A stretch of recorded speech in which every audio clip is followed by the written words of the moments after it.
Hey guys, it's Jasmine and welcome back to my channel. And today I want to talk about vampires.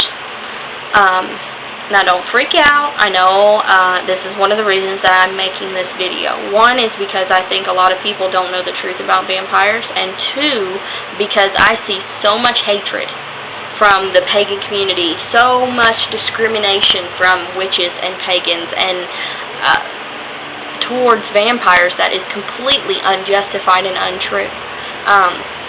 And that's why I'm making this video. So first off, I guess I'm going to start out by explaining what a vampire is.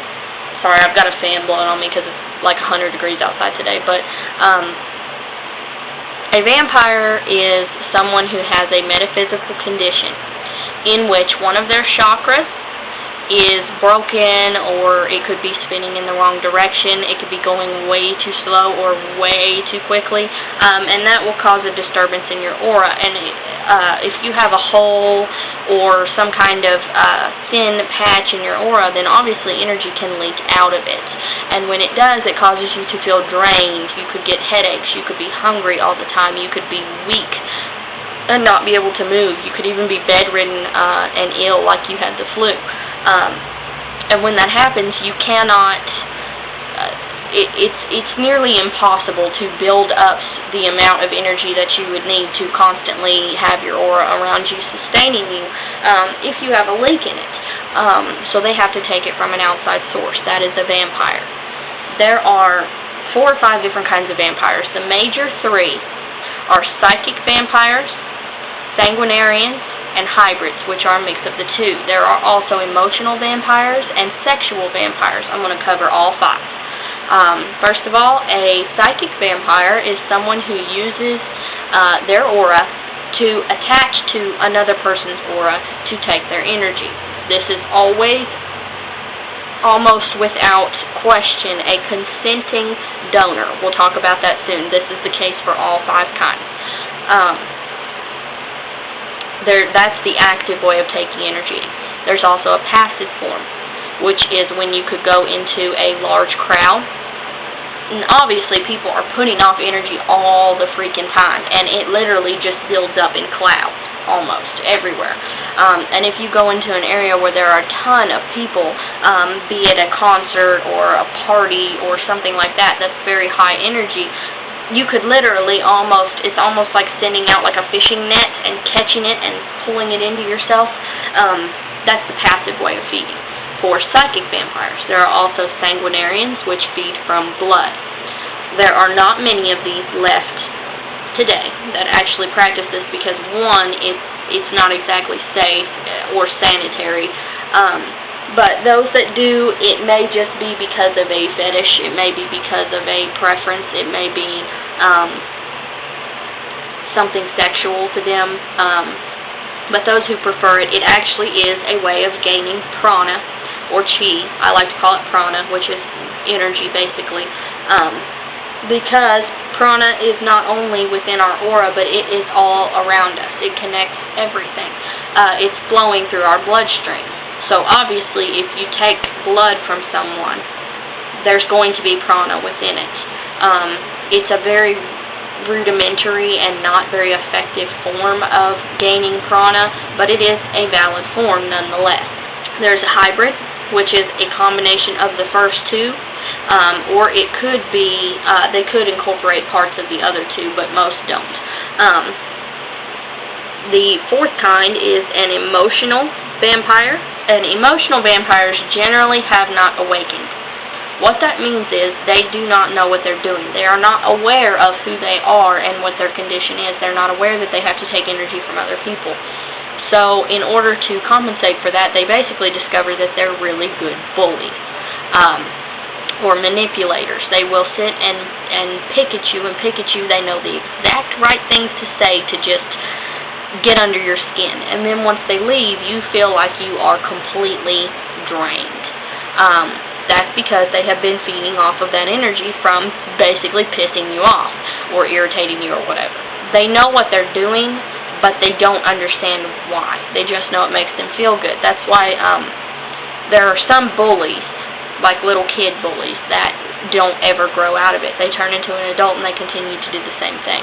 If a bully never really grows out of it, they continue to do the same thing. Well, now, yes, it could be because they were allowed to do it, and it just became a habit, but a lot of the times it becomes a habit because they actually physically need that energy, and they have found a way to get it that is easy for them.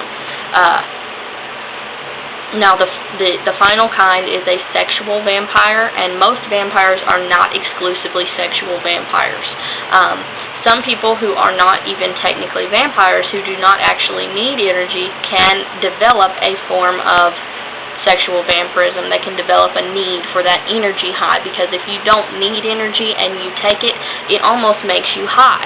And that's done in the same format as basically a psychic vampire, except they take the energy that is created from sexual climax. Or even just sexual energy in general, because sexual energy is one of the most potent forms of energy out there. And I think that's about it for covering the different kinds of vampires. The one thing I really wanted to make sure I covered in this video is that vampires are not, I repeat, they are not blood-sucking leeches that you have to watch out for, because they're going to try to attack you left and right. They have no morals. They're trying to kill you. That's not the case, and I am frankly sick and tired of hearing it, because people don't want to do the research. They want to buy into these myths that have come around from freaking Hollywood and the media, and yet we sit here ourselves being witches and pagans who are undergoing this same discrimination every day, and we turn around and flip it on other people without doing research. It just irritates the crap out of me. And what I want to read you guys is an excerpt from Michelle Belanger's Psychic Vampire Codex. That's her name. She's actually got a YouTube channel. I'll try to link it in the description. I can't remember what the name of it is off the top of my head, but this is a fantastic book. Whether you think you know everything about vampires, you have your own set opinion, whether you don't know anything about vampires and you really want to learn, you need to pick up this book. You can get it for like $2 on Amazon. And not only is it about psychic vampires, but it's also a manual of magic and energy work. Not only does she talk about things that vampires use, but you can use this stuff in your everyday life. For example, there are grounding techniques in here. There are energy manipulation techniques that you can use in energy healing. So even if you don't really want to know about vampires, you just want to learn about energy manipulation, pick up this book. But she does explain what a vampire is, what awakening is, how they feed, what the ethics are, and actually she is the head of House Keferu, which is one of the orders of vampirism. And they have a code of ethics. They are not just on their own sucking as much energy as they can get from people and psychically attacking them all the time. It's called The Black Veil. You can find this online. You can find this in her book. You can find this just about everywhere. And I'm going to read you guys a couple of little things from it. Their first code is discretion. You don't want to shock people. You're not out to flaunt what you are. You're out to share your nature with people who have the wisdom to understand it. Control is the third. This is not the entire Black Veil, but control is the third one I want to tell you about, which is basically always acting with safety. You always want to control your actions when you're feeding from someone, obviously. You want to get them screened. It's usually a very rigorous process, especially for those who are sanguinarian feeders. But you want to get your donor screened. You want to be safe for all parties involved. Elders. They have elders. As I said, Michelle Belanger is one of those. There's also Father Sebastian Todd. There are several different elders of different orders, and it's basically respect your elders. Respect those who have come before you. Behavior.